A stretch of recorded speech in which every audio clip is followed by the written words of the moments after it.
Hello friends, Namaskaram. In the last video we looked into the third and fourth limb of the Ashtanga Yoga, which is asana and pranayam, and in this video we are going to look into the fifth and sixth limb of Ashtanga Yoga, which is a Pratyahara and a Dharana. So let's look into the Pratyahara first. So Pratyahara means withdrawal of senses. So it also refers to the pull away from and refers to the idea of pulling the senses away from their objects of desire, right? So withdrawal of the senses happens, and then we pull our senses inward. So that way we can develop a deep sense of internalization. So that is called as a pratyahara. And Pratyahara teaches us to gain control over our senses, and it means shifting our senses from the exterior to a interior flow. So it allows us to become more aware of our actual own desires, worries, and ideas. So the energy that was given to the senses in the pursuit of pleasure is reclaimed and directed toward the mind relaxation.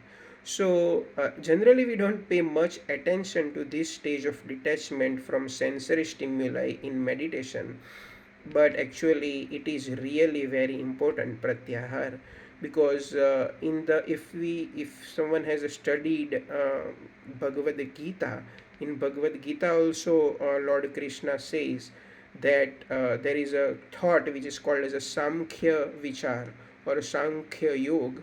So Samkhya Yoga also teaches us that all these sensual pleasures, like the pleasures from the touch, right? Touch, smell, right? Sabda, spars, rupa, ras, and gandha means, right? Sabda means the word, right? What we hear, what we speak is a sabda, right? Word. Spars means touch. Rupa means our sight, and the look, right? Look, whatever we see through our sight, right?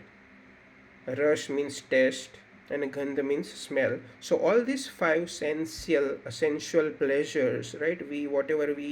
Uh, whatever we enjoy through these five sensual pleasures, these are all samkhya, means they are all nashvant. Nashvant means they are all temporary, they are not a permanent. So if you want to walk towards the Ashtanga Yoga path, then Pratyahara teaches us that, and we have to not only teach, we have to do the practice, not only on our intellectual level, but also we have to do our practice. To practice the Pratyahara, we have to draw our senses from exterior to the interior, so that we become more aware and we can be more meditative, right? So that's what the Pratyahara do. Okay? And now let's look, after the Pratyahara there is a next limb of Ashtanga Yoga, which is called as a Dharana. So Dharana means nothing but the concentration, and it is the sixth limb of the Ashtanga Yoga. And in the Western world, you might have heard which is called as a law of attraction, right? So law of attraction is nothing but the Dharana, and it was taught in ancient yogic culture many years ago. The word dharana comes from the root word Sanskrit dhri.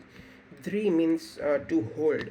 So dharana is more than simply mental focus. It's not just a mental focus. It's when all of your mental resources are absorbed into a single location. So all the mental resources are absorbed into the single location. It's like a laser focus. So that we call as a dharana, which is nothing but the law of attraction. To reach the next two levels, dhyana and samadhi, you must be able to focus with steadfast attention. So we will never be able to regulate our mind without single pointed focus, and it will be hard to sustain mental calm for a lengthy period of time.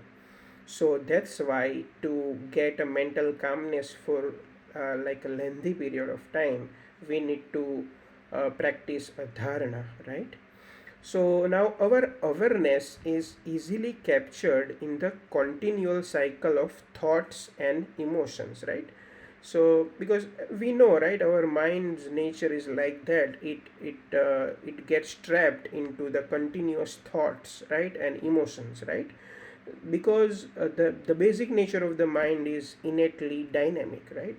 So that's why a concentration needs a persistent effort to bring the mind back to the object of attention again and again. So these we can achieve through the dharana, right? Thank you.